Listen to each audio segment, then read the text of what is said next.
हाँ जी, तो कैसे हो आप लोग। मैं आपका नीलेश भैया बहुत बहुत स्वागत करता हूँ इस यूट्यूब चैनल पे।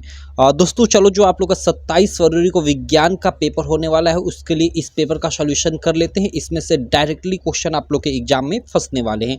और देखो, हम लोग इसमें जो 20 मार्क के आप लोग के शुरू में ऑब्जेक्टिव क्वेश्चन है, उसके साथ साथ हम लोग सब्जेक्टिव क्वेश्चन भी करेंगे। जी हमें दोस्त, और इसमें एक काफ़ी इंपॉर्टेंट टॉपिक विद्युत मोटर से संबंधित, देखो इधर मैं आपको दिखा देता हूँ, एक मिनट।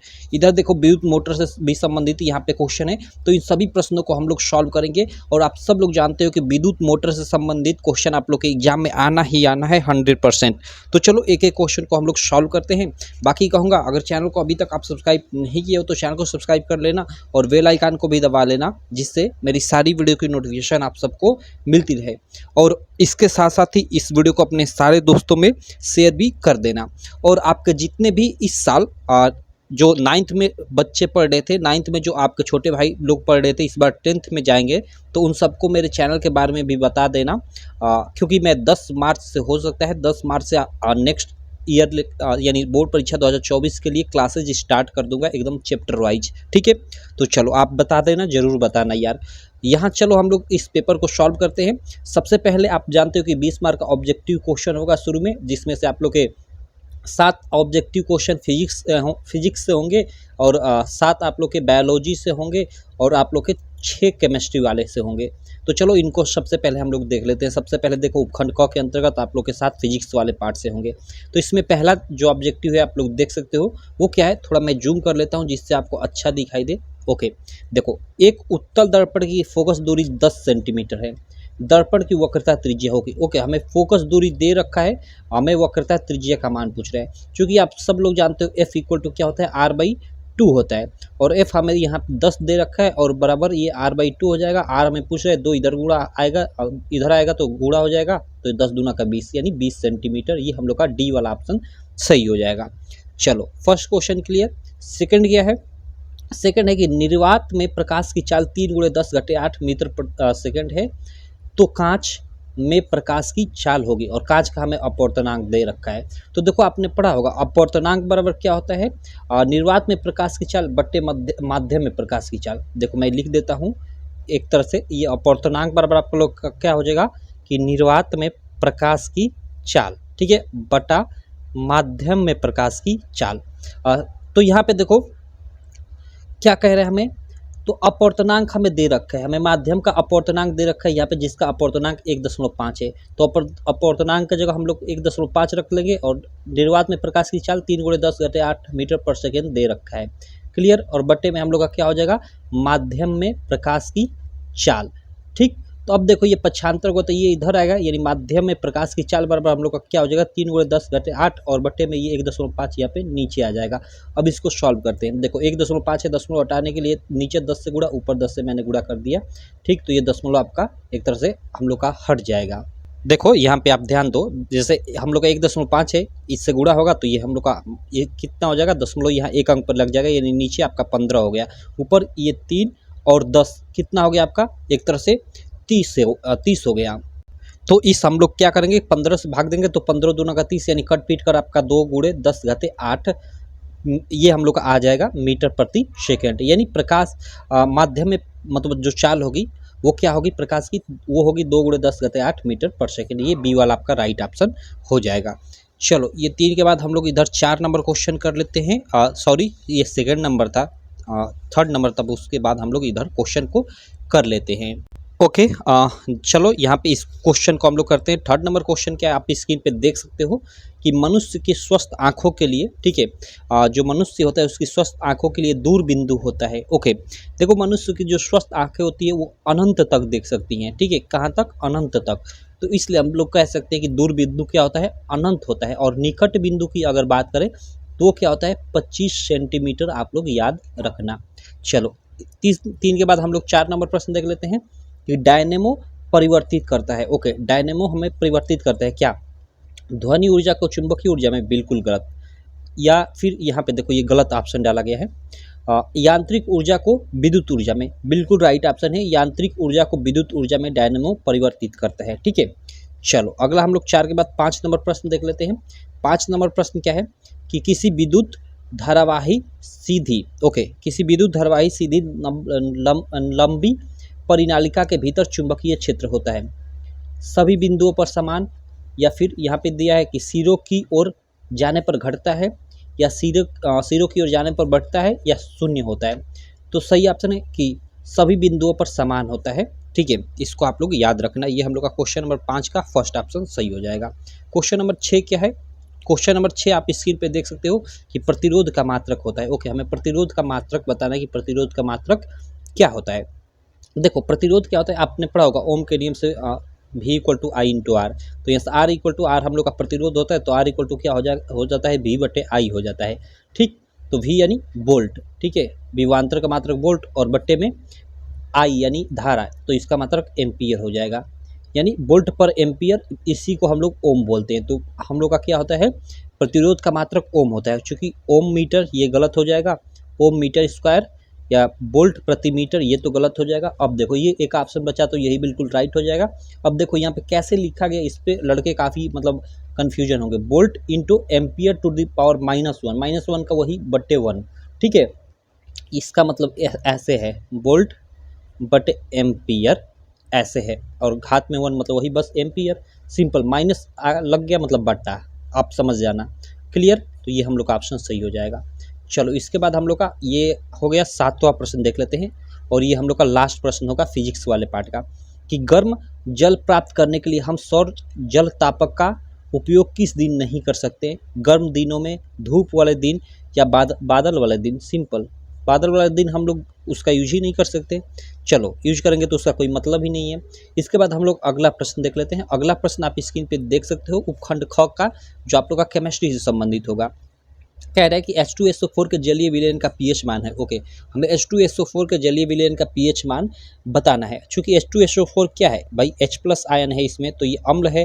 तो अम्लीय विलयन का pH मान क्या होता है, आप सब लोग जानते हो भैया कि अम्लीय विलयन का जो pH मान होता है, ठीक है, वो 7 से कम होता है। ठीक है, तो ये 7 से अधिक, 7 से कम, 0 या 7, तो 7 से कम। जी हाँ मेरे दोस्तों, अम्लीय विलयन का pH मान क्या होता है, 7 से कम होता है, और 7 से अधिक क्षार का होता है, और 7 एक तरह से उदासीन हो गया। ठीक, चलो अगला हम लोग देखते हैं। अगला 8 के बाद 9 नंबर प्रश्न।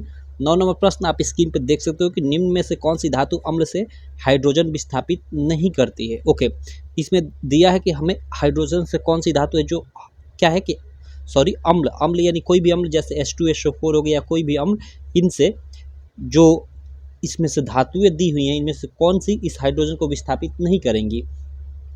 मैग्नीशियम, Fe या Cu यानी कापर, ठीक है, ये Fe आयरन है, या फिर इनमें से कोई नहीं। देखो, आपने सक्रियता श्रेणी पढ़ा होगा। सक्रियता श्रेणी में जो ऊपर धातु स्थित होती है, वो अपने से नीचे स्थित धातुओं को क्या करती है, उसके यौगिकों से विस्थापित कर देती है। तो आप सक्रियता श्रेणी में देखे होंगे, आप लोग का क्या होता है, कापर नीचे होता है हाइड्रोजन की अपेक्षा, तो इसलिए हाइड्रोजन को ये विस्थापित नहीं कर पाएगा। ठीक, तो ये आपका 9 का C ऑप्शन सही हो जाएगा। ठीक है, चलो, तो ये क्वेश्चन क्लियर। अगला क्वेश्चन देखते हैं। देखो, फिर एक बार मैं आपको बता दूं, जैसे हम लोग का हाइड्रोजन है, तो जो मैग्नीशियम और ये Fe होता है, आयरन होता है, ये इससे सक्रियता श्रेणी में ऊपर होते हैं, तो इसलिए ये क्या करेंगे कि ये जो है अम्ल से हाइड्रोजन को विस्थापित कर देंगे। लेकिन कापर जो होता है इससे नीचे स्थित होता है सक्रियता श्रेणी में, इसलिए इसके विलयन से यह जो कापर होगा हाइड्रोजन को विस्थापित नहीं कर पाएगा। और हमें वही क्वेश्चन में बोल रहा था कि निम्न में से कौन सी धातु अम्ल से हाइड्रोजन विस्थापित नहीं करती है। तो अम्ल चूंकि H+ आयन होता है, ठीक है, हाइड्रोजन आयन होता है, तो हाइड्रोजन को इस ऑप्शन के अनुसार कापर विस्थापित नहीं कर पाएगा। चलो, 10 नंबर प्रश्न देख लेते हैं कि ब्यूटेनोन में क्रियात्मक समूह है CHO या फिर ये, भाई ब्यूटेनोन का ये क्रियात्मक समूह इसमें है। सिंपल। चलो, 10 के बाद हम लोग 11 नंबर इधर प्रश्न आ जाते हैं। 11 नंबर पर 11 नंबर प्रश्न क्या है, आप स्क्रीन पे देख सकते हो कि निम्न तत्वों में किसकी विद्युत ऋणात्मकता सबसे कम है। ओके, आपने पढ़ा होगा, अगर आवर्त सारणी अच्छे से, तो आप इसको बता सकते हैं। बाकी अगर मैं बताऊं तो ये आप लोग का सोडियम, 11 का आप लोग का फर्स्ट ऑप्शन सही हो जाएगा, सोडियम। चलो, आपका क्लियर। 11 के बाद हम लोग 12 नंबर प्रश्न पे चलते हैं। ठीक है, देखो, उसके बाद अगला प्रश्न है कि श्वसन किस प्रकार की अभिक्रिया है, उपचयन, या फिर यहाँ पे देखो, यहाँ पे है अपचयन, संयोजन, या उष्मा शोषी। सही ऑप्शन हो जाएगा भाई उपचयन। श्वसन क्या है, एक उपचयन अभिक्रिया है। 12 का फर्स्ट ऑप्शन सही हो जाएगा। इसके बाद 13 नंबर प्रश्न है, आप लोग देख सकते हो। यहाँ पे थोड़ा मैं आपको जूम आउट कर देता हूँ। ओके, यहाँ पे 13 नंबर प्रश्न क्या है, आप लोग देख सकते हो कि निम्न में कौन असंतृप्त यौगिक है। ओके, हमें असंतृप्त यौगिक बताना है कि इनमें असंतृप्त कौन है। देखो यहाँ आप लोग डबल बॉन्ड देखकर और समझोगे कि ये असंतृप्त है और इस पर टिक करोगे, लेकिन गलत हो जाएगा। देखो कार्बन कार्बन के बीच अगर डबल बॉन्ड है तो वो असंतृप्त के अंतर्गत जाता है। आपने पढ़ा होगा एल्केन, एल्कीन और एल्काइन, ठीक है। तो आपका एल्केन में सिंगल बॉन्ड होता है कार्बन कार्बन के बीच, और इसमें मिनिमम एक तो बॉन्ड डबल रहना चाहिए कार्बन कार्बन के बीच, और इसमें एक ट्रिपल बॉन्ड रहना ही चाहिए। तो ये चूँकि यहाँ ऑक्सीजन के बीच डबल बॉन्ड है, ये नहीं होगा। यहाँ पे देखो ये 4 नंबर ऑप्शन में आप लोग देख सकते हो C2H4 है। C2H4 ये CnH2n वाले फार्मूले पे, यानी एल्कीन वाले फार्मूले पे ये तो बैठ रहा है। और एल्कीन क्या होता है आपका असंतृप्त, ये दो एल्कीन और एल्काइन असंतृप्त हाइड्रोकार्बन होते हैं। तो ये आप लोग का ऑप्शन बिल्कुल राइट होगा, डी वाला, कि निम्न में कौन असंतृप्त यौगिक है, तो ये आपका असंतृप्त यौगिक होगा, क्योंकि ये एल्कीन के अंतर्गत आएगा। चलो, और ये एल्केन क्या होता है, एल्केन संतृप्त हाइड्रोकार्बन होता है और ये दोनों असंतृप्त हाइड्रोकार्बन होते हैं। 13 के बाद हम लोग 14 नंबर प्रश्न पे चलते हैं, और ये आपका उपखंड ग अब बायोलॉजी से संबंधित होगा। इसमें पहला प्रश्न है कि पादप में जाइलम उत्तरदायी है। भाई जाइलम जो होता है एक तरह से जल का स्थानांतरण करता है, और एक फ्लोएम होता है जो खाद्य पदार्थों या भोजन का एक तरह से कह सकते हैं कि स्थानांतरण करता है पौधों में एक जगह से दूसरे जगह। तो जाइलम जल का वहन करता है या जल का स्थानांतरण करता है एक जगह से दूसरे जगह, सिंपल। इसके बाद 14 के बाद 15 नंबर प्रश्न है कि निम्न में कौन ऊर्जा का सिक्का या मुद्रा के रूप में जाना जाता है। NADP, DNA, RNA या फिर क्लोरोफिल। सही ऑप्शन ये हो जाएगा, RNA को ऊर्जा का सिक्का या मुद्रा कहा जाता है। इसके बाद 16 नंबर प्रश्न है कि मानव हृदय में कोष्ठों यानी वेश्म की संख्या होती है। भाई सब लोग जानते हो 4, ठीक। चलो, इसके बाद 17 नंबर प्रश्न है कि स्वपोषी पोषण के लिए आवश्यक है। स्वपोषी पोषण, ओके, जो पौधों में होता है। सूर्य का प्रकाश बिल्कुल राइट ऑप्शन है। अब यहाँ पे सूर्य का प्रकाश फर्स्ट देकर फर्स्ट पे ही ट्रिक मत लगा देना, आप OMR मत भर देना, क्योंकि यहाँ कार्बन डाइऑक्साइड भी ऑप्शन है तो ये भी सही होगा। क्लोरोफिल ये भी सही होगा। तो इस प्रकार उपयुक्त सभी, ये वाला बिल्कुल राइट ऑप्शन हो जाएगा, डी वाला। आपको OMR में डी वाला भरना होगा। चलो, उसके बाद यहाँ 18 नंबर प्रश्न है कि हीमोग्लोबिन महत्वपूर्ण भूमिका निभाता है। ओके, हीमोग्लोबिन कहाँ महत्वपूर्ण भूमिका निभाता है, हमें ये बताना है।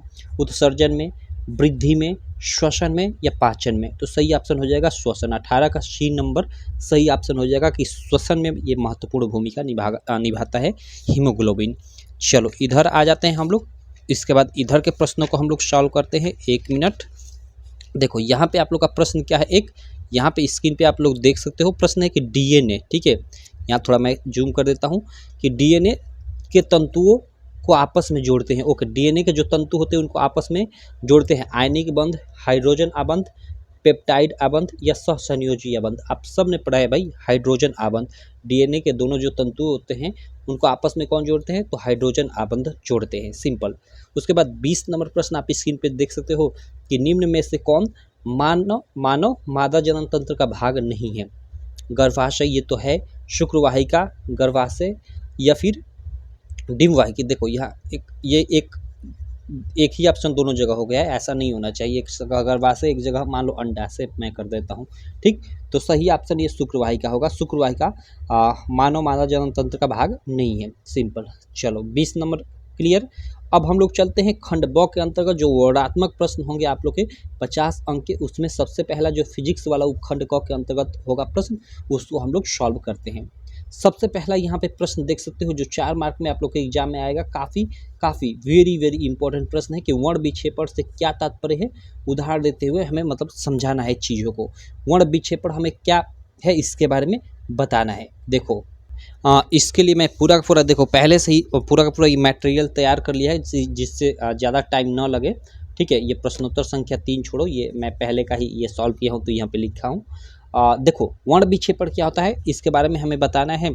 तो इसका आप लिखोगे उत्तर, और उत्तर लिखोगे और हेडिंग डाल दोगे वर्ण विक्षेपण। और इसमें आपको क्या लिखना है, वर्ण विक्षेपण एक्चुअली होता है क्या है।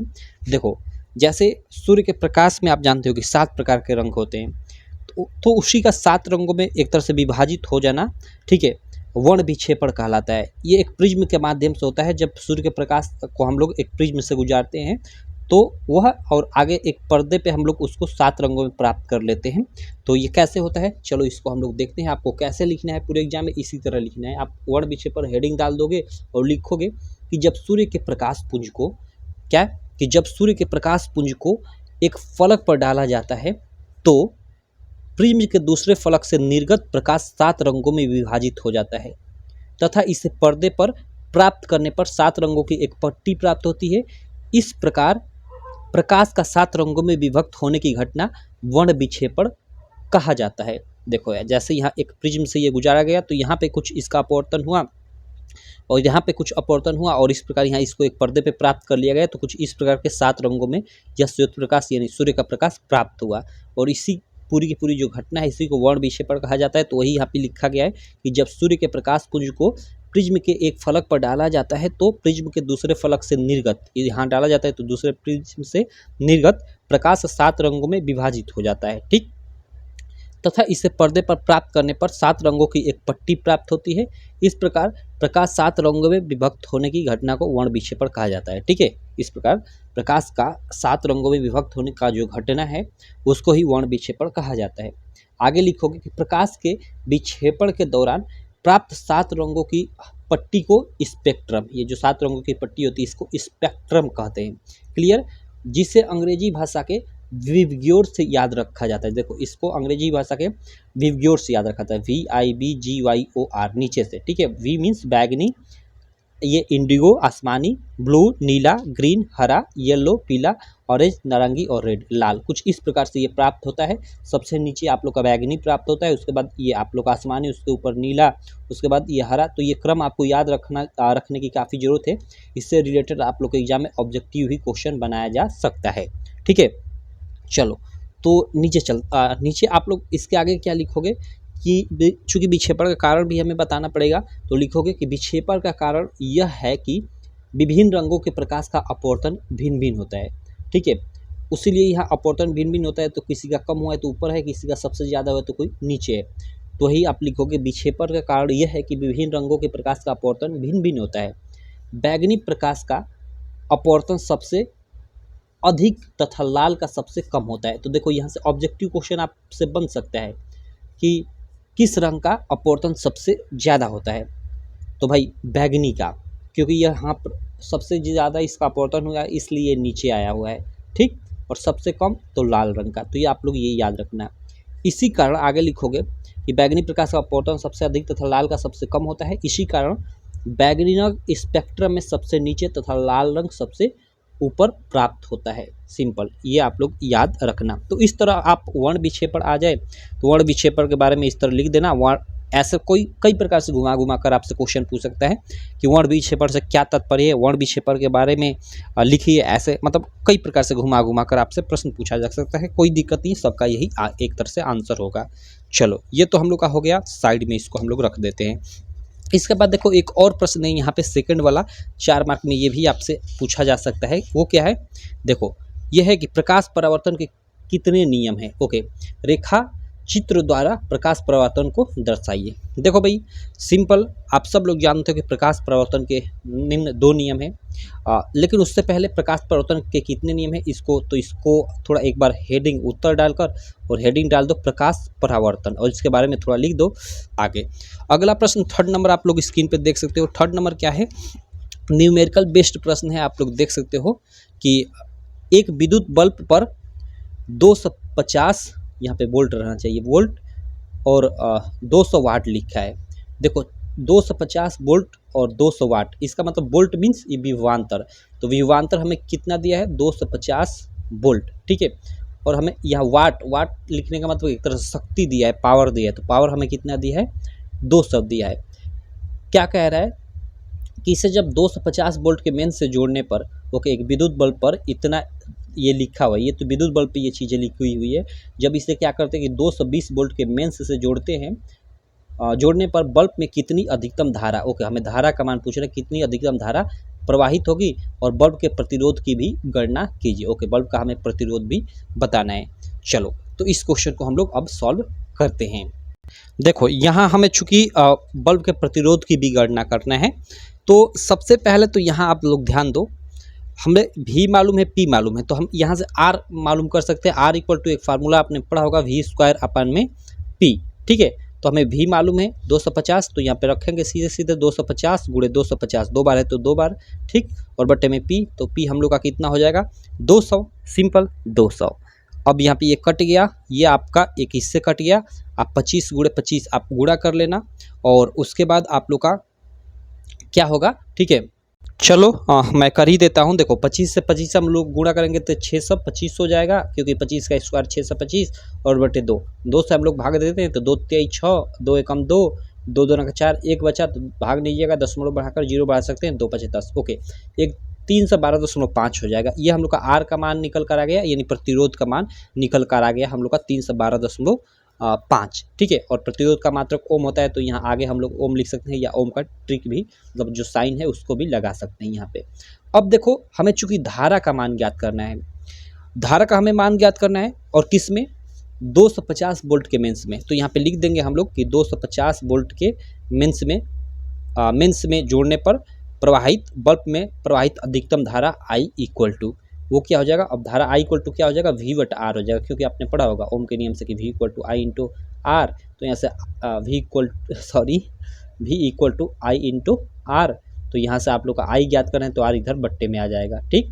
तो आई इक्वल टू वी बट्टे में आर हो जाएगा, और भी हमें चूंकि मालूम है भी कितना है हम लोग का 250, क्योंकि 250 यहाँ वोल्ट के मेन से गुजारा जाता है, तो 250, और चूंकि हमने आर मालूम पहले ही कर लिया है कितना 312.5, तो यहाँ पे 312 हम लोग 5 रख देंगे, सिंपल। अब देखो यहाँ पे इसको हम लोग कैलकुलेट करेंगे, कैलकुलेट कैसे करेंगे, ये दशमलव हटाएंगे तो यहाँ 0 बढ़ जाएगा। इसको मैं कैलकुलेटर से कर लेता हूँ यार, 1 मिनट, और सीधे सीधे लिख लेता हूँ। आप इसको तो पूरा आपको सॉल्व करना पड़ेगा, कटाना पड़ेगा, तो आप कटाते रहना, क्योंकि यहाँ झूठ मूठ का लेट होगा। ये हम लोग का 250 और 312 हम लोग का ये 5, ओके। तो इसको आप लोग करोगे हल, तो करने के बाद आप लोग का 0.8 एम्पियर, ठीक है। चूंकि आई ज्ञात करना है, तो आई यानी विद्युत धारा, तो विद्युत धारा का मात्रक एम्पियर होता है, तो ये एम्पियर आपका आंसर आ जाएगा यहाँ पे, ठीक है। तो इस प्रकार हम लोग का प्रतिरोध कितना आया, प्रतिरोध हम लोग का 312.5 ओम, और धारा हम लोग की 0.8 एम्पियर आई, और यही तो हमने क्वेश्चन में पूछ रहा था, तो हमने इस प्रकार ये ज्ञात कर लिया। आप चूंकि एग्जाम में हमने ये तो ऐसे ही किया, आपको एग्जाम में अच्छे से लिखना पड़ेगा एकदम, ठीक है, तो आप वो कर लेना, मैंने सॉल्व कर कर आपको बता दिया, ठीक। चलो अगला क्वेश्चन देखते हैं। अगला क्वेश्चन 3 के बाद 4 नंबर है, और ये देखो ये सब तो ये 4 नंबर के प्रश्न थे तीनों ऊपर वाले। अब ये चौथा जो प्रश्न होगा ये आप लोग का क्या होगा कि 6 मार्क का होगा, दीर्घ उत्तरीय प्रश्न होगा। इसमें देखो फर्स्ट इसमें प्रश्न है कि विद्युत मोटर का नामांकित आरेख खींचिए, इसका सिद्धांत तथा कार्यविधि स्पष्ट कीजिए। विद्युत मोटर में विभक्त वलय का क्या महत्व होता है, ये भी हमें बताना है। या फिर यहाँ कर है कि अथवा विद्युत जनित्र के बारे में हम बताना है कि विद्युत जनित्र किस सिद्धांत पर कार्य करता है, नामांकित चित्र बनाकर इसकी कार्यविधि समझाइए। देखो यहाँ पे सबसे पहले हम लोग यहाँ विद्युत मोटर के बारे में हम लोग जान लेते हैं। इसको विद्युत जनित्र के बारे में हम किसी नेक्स्ट वीडियो में हम लोग पढ़ेंगे। इस वीडियो में हम लोग केवल अब यहाँ तक इंड करेंगे ये विद्युत मोटर के बारे में समझकर, ठीक है। ये काफ़ी इंपॉर्टेंट टॉपिक है, तो चलो इसको मैं काफ़ी अच्छे से आपको समझाता हूँ, और बाकी इस क्वेश्चन को या आगे के ये जो उपखंड ख के या आगे के जो भी प्रश्न होंगे आप लोग के केमिस्ट्री वाले, बायोलॉजी वाले, उसको हम लोग किसी नेक्स्ट वीडियो में सॉल्व करेंगे, ठीक। तो चलो यहाँ पे सबसे पहले हम लोग थोड़ा विद्युत मोटर के बारे में अच्छे से समझ लेते हैं कि विद्युत मोटर क्या होता है, इसकी क्रियाविधि क्या होती है, इसका सिद्धांत क्या होता है, और यह इसमें विभक्त वलय जो होता है उसका क्या महत्व होता है। काफ़ी इंपॉर्टेंट ये प्रश्न निश्चित है, आना ही आना है आप लोग के एग्जाम में। देखो चूँकि आप लोग अगर ये नियम पढ़ रहे हो, ठीक है, विद्युत मोटर के बारे में पढ़ रहे हो, तो चूंकि फ्लेमिंग के वाम हस्त नियम के बारे में आपको जानना चाहिए, क्योंकि इसी के माध्यम से इस पे यहाँ लूपों पे लगने वाली दिशा ज्ञात की जाती है, ठीक है। तो यहाँ थोड़ा इसके बारे में मैं आपको बता दूं, बाकी ये 2 नंबर में आपसे पूछा भी जाता है कभी कभी। तो देखो फ्लेमिंग का वाम हस्त नियम क्या है, तो देखो इस नियम के अनुसार अपने बाएँ हाथ की तर्जनी यानी ये वाली, ठीक, ये तर्जनी होती है। मध्यमा क्या होती है, बीच वाली अंगुली, अंगूठे और अंगूठा, ये तो आप जानते ही हो। इन तीनों का क्या किया जाए कि इस प्रकार एक दूसरे के मतलब लंबवत फैलाया जाए, जिससे कि तर्जनी चुंबकीय क्षेत्र की दिशा को, जो तर्जनी हो वो चुंबकीय क्षेत्र की दिशा को प्रदर्शित करे, और हम लोग का जो ये है मध्यमा वो विद्युत धारा की दिशा को प्रदर्शित करे। तो जो हम लोग का अंगूठा होगा वो फोर्स की दिशा को, बल की दिशा को प्रदर्शित करेगा। तो देखो इसका ऐसे लिखा गया है पूरा पूरा कि इस नियम के अनुसार अपने बाएं हाथ की तर्जनी, मध्यमा तथा अंगूठे को इस प्रकार फैलाया जाए कि तीनों एक दूसरे के लंबवत हो। तब यदि तर्जनी चुंबकीय क्षेत्र की दिशा और मध्यमा चालक में प्रवाहित विद्युत धारा की दिशा की ओर संकेत करे, तो अंगूठा चालक की गति की दिशा अथवा चालक पर आरोपित बल की दिशा को की ओर संकेत करेगा। ये आप लोग का फ्लेमिंग का वाम हस्त नियम है, बाएं हाथ का नियम है। इसी नियम के अनुसार यहाँ जो होते ही है, यहाँ पे धारा जो धारा बहती है उसके सापेक्ष बल की दिशा ज्ञात की जाती है। तो होता क्या है, थोड़ा इस समझ लो, ये विद्युत मोटर का पूरा ये फिगर है, आपको ऐसा है तो एग्जाम में बनाना पड़ेगा। ठीक, यहाँ पे थोड़ा सा मैं इसको समझा देता हूँ, उसके बाद ये सारी चीज़ें बताता हूँ, तो आपको ऐसे ही याद हो जाएगा। ठीक है, आपको याद करने की जरूरत नहीं पड़ेगी। देखो होता क्या है कि हम लोग के दो चुंबक होते हैं, इनके बीच एक ये कुंडली रखी होती है।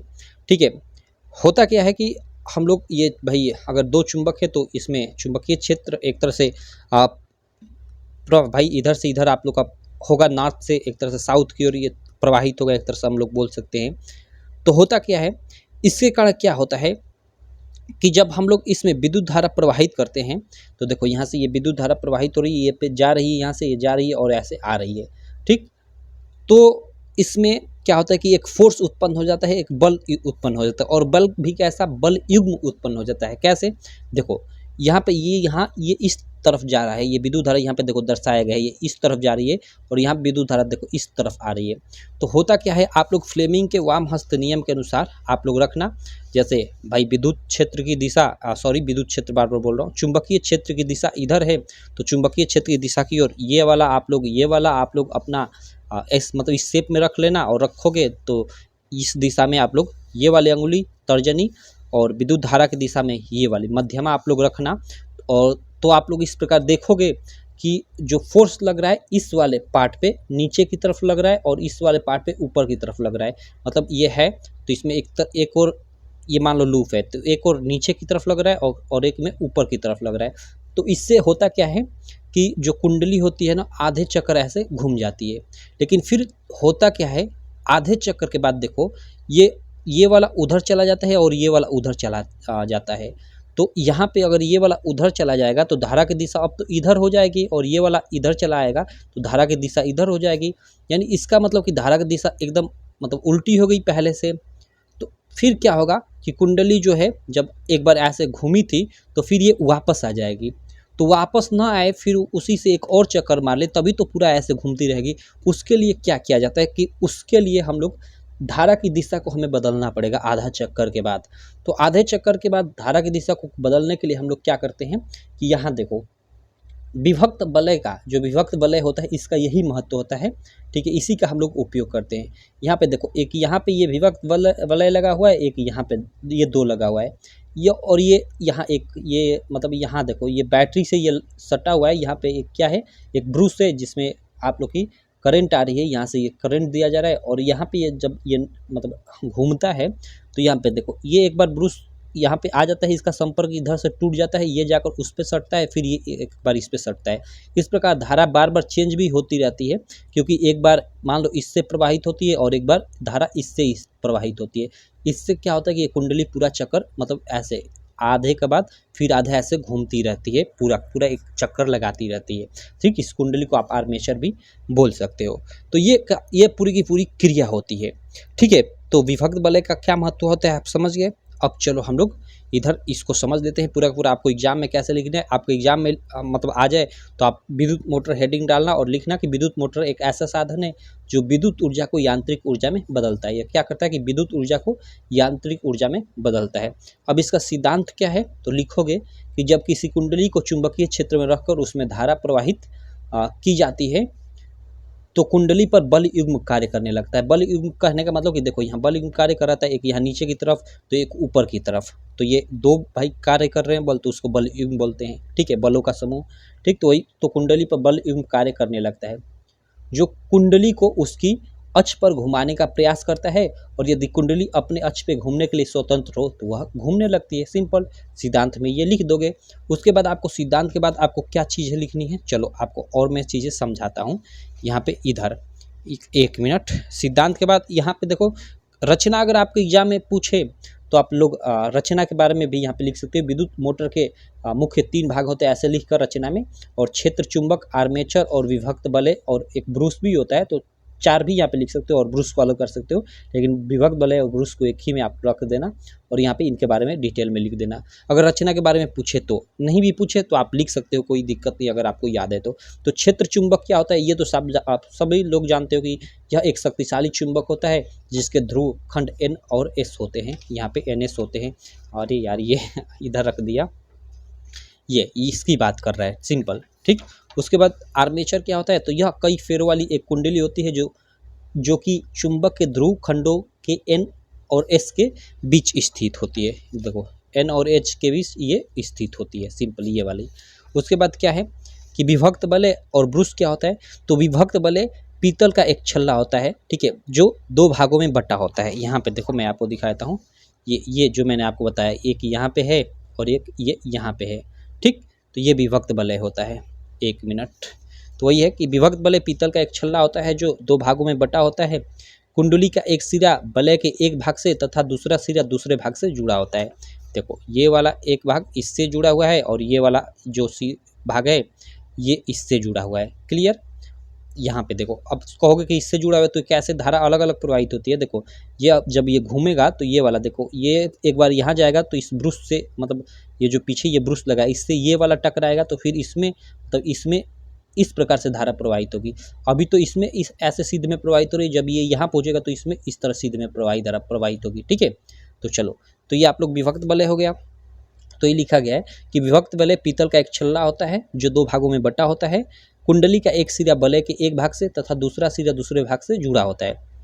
दोनों विभक्त बलयों को 2 कार्बन के ब्रूस स्पर्श करते हैं। देखो ये कार्बन के हम लोग क्या करते हैं कि यहाँ ब्रूस लगाए होते हैं यहाँ साइड में, ये क्या करते हैं कि ये जब ये कुंडली देखो, ये कुंडली है ना, ये घूमती है तो ये ब्रूस है उस पर ये ऐसे मतलब ऐसे रगड़ती है और उससे आप करंट प्राप्त करती है। अगर सीधे हम लोग तार को लेकर इसमें जोड़ दे तो ये तो ऐसे घुमा देगा, तार पूरा ऐंठा जाएगा। तो इसलिए हम लोग तार को सीधे लाकर इसमें हम लोग कनेक्ट नहीं करते हैं। क्या करते हैं, इसको तार को लाकर यहाँ एक ब्रूस होता है, उसको हम लोग कार्बन का ब्रूस होता है उससे कनेक्ट कर देते हैं। और यह ब्रूस क्या करता है कि जब यह मतलब ये घूमता है तो उस पर ये मतलब ये जो होती है ना, ये विभक्त बलय उस पर रगड़ता रहता है ऐसे, तो इसको धारा मिलती रहती है, सिंपल, ठीक। तो वही यहाँ पे 1 मिनट यहाँ पे मैं दिखा देता हूँ। यहाँ पे वही लिखा गया है कि दोनों विभक्त बलयों को 2 कार्बन के ब्रूस स्पर्श करते हैं जिनका संबंध सीधे बैटरी से होता है। एक ब्रूस से कुंडली में विद्युत धारा प्रवेश करती है तथा दूसरे ब्रूस से बाहर निकलती है। वही यहाँ पे एक ब्रूस से यहाँ पे क्या रह रहा है कि यहाँ से मतलब प्रवेश करती है और फिर यहाँ से बाहर निकल जाती है। ये आधे चक्कर में होता है और फिर आधे चक्कर में क्या करता है कि यह कुंडली यह जो विभक्त बलय यहाँ आ जाता है तो फिर इसमें मतलब धारा प्रवाहित होती है और फिर इससे यहाँ ये आ जाता है तो इससे निकलती है, ठीक। तो इस प्रकार कुल सब होता है ये चीज़ें। अब देखो विभक्त बलय का महत्व आपके बारे में पूछे एग्जाम में, तो विभक्त बलय का महत्व क्या होता है, तो सिंपल आप समझ ही गए हो अब तक, तो इसको लिख दो कि विभक्त बलय का कार्य कुंडली में प्रवाही धारा की दिशा को बदलना है। जब कुंडली आधा चक्कर पूर्ण कर लेती है तो विभक्त बलयों का ब्रूसों से संपर्क समाप्त हो जाता है और विपरीत ब्रूसों से संपर्क जुड़ जाता है। इसके फलस्वरूप कुंडली में धारा की दिशा सदैव इस प्रकार बनी रहती है कि कुंडली एक ही दिशा में घूमती रहे। ऐसे आप लोग लिख दोगे विभक्त बलय के महत्व में। क्लियर। चलो उसके बाद थोड़ा कार्यविधि को समझ लेते हैं, इसकी पूरी की पूरी कार्यविधि क्या होती है। अब तक तो आप समझ ही गए होंगे, लेकिन चलो हम लोग देख ही लेते हैं। यहाँ पे लिखा गया है कैसे आप लोग लिखोगे। देखो जब बैटरी से कुंडली में विद्युत धारा प्रवाहित करते हैं, ठीक है, तो फ्लेमिंग के बाएं हाथ के नियम से कुंडली की भुजाओं जो ए बी और सी डी, कुंडली की जो ये भुजाएं हैं ए बी और सी डी, इन पे क्या होता है कि बल युग्म का निर्माण होता है, ठीक है। ए बी तथा सी डी पर बराबर परंतु विपरीत दिशा में 2 बल कार्य करने लगते हैं। मैंने बताया ना कि एक ऐसे यहाँ पे नीचे की तरफ तो एक यहाँ ऊपर की तरफ कार्य करता है, तो वही कह रहा है कि बराबर परंतु विपरीत दिशा में 2 बल कार्य करने लगते हैं। यह बल क्या करते हैं कि यह बल एक बल युग्म बनाते हैं जिसके कारण कुंडली आधा चक्र पूर्ण कर लेती है। आधे चक्र के बाद विभक्त बलयों की स्थिति बदल जाती है जिसके कारण धारा की दिशा पहले से विपरीत हो जाती है और पुनः कुंडली को उसी दिशा में बल युग्म प्राप्त होता है जिस दिशा में शुरू में प्राप्त हुआ था। इस प्रकार कुंडली एक पूर्ण चक्कर पूरा कर लेती है और यह क्रिया बार बार चलती रहती है और कुंडली अपने अक्ष पर घूमती रहती है। ऐसे आप लोग लिख दोगे पूरी पूरी एक कार्यविधि में, आपका हो जाएगा काम। सब आप लोग का अगर 6 मार्क का प्रश्न है तो 6 मार्क मिल जाएगा। देखो आपसे एग्जाम में कार्यविधि पूछेगा, विभक्त वलय का महत्व पूछेगा, ये रचना के बारे में नहीं पूछेगा। तो आप मत लिखना, आप केवल यहाँ मतलब यहाँ ये चीज़ लिखना, विद्युत मोटर क्या है इसका सिद्धांत पूछेगा तो विद्युत मोटर हेडिंग डालकर लिख देना, सिद्धांत लिख देना, ये फिगर बना देना और उसके बाद ये विभक्त वलय का महत्व और अंत में कार्यविधि या कार्यविधि के बाद विभक्त वलय का महत्व लिख देना, आपका काम हो जाएगा, आपको 6 मार्क मिल जाएगा। ठीक है, तो ये था हम लोग का विद्युत मोटर नामांकित चित्र खींचिए। इसका देखो सिद्धांत और कार्यविधि पूछा है और इसकी विद्युत मोटर में विभक्त वलय का महत्व पूछा है। ठीक है, ये रचना के बारे में नहीं पूछा है, तो आप नहीं भी लिखोगे इतना तो आपका काम चल जाएगा, कोई दिक्कत नहीं होगी, आपको 6 मार्क मिल जाएगा। तो ये रहे हम लोग के फिजिक्स वाले प्रश्न, काफ़ी इंपॉर्टेंट प्रश्न है सभी के सभी। मड विक्षेपण, प्रकाश परावर्तन, ये एक न्यूमेरिकल नॉर्मल, उसके बाद ये हम लोग का विद्युत मोटर के बारे में हमने समझा। ठीक है, किसी नेक्स्ट वीडियो में हम लोग विद्युत जनित्र के बारे में भी समझ लेंगे, क्योंकि विद्युत जनित्र भी आना ही आना है आप लोग के एग्जाम में, आप सब लोग जानते हो। ठीक, और आगे हम लोग इसको करेंगे और इसके आगे उपखंड ख के जो प्रश्न है केमिस्ट्री वाले सेक्शन के, उसके बाद बायोलॉजी वाले सेक्शन के, सबको हम लोग धीरे धीरे सॉल्व कर लेंगे। बाकी इस वीडियो में मैं रहने देता हूँ इतना ही। बताना कि आपको ये वीडियो कैसी लगी। वीडियो अच्छी लगी तो यार चैनल को सब्सक्राइब कर देना, वीडियो को लाइक कर देना और साथ ही इस वीडियो को अपने सारे दोस्तों में भी शेयर कर देना। मैं मिलता हूँ आपसे नेक्स्ट वीडियो में, तब तक के लिए थैंक यू।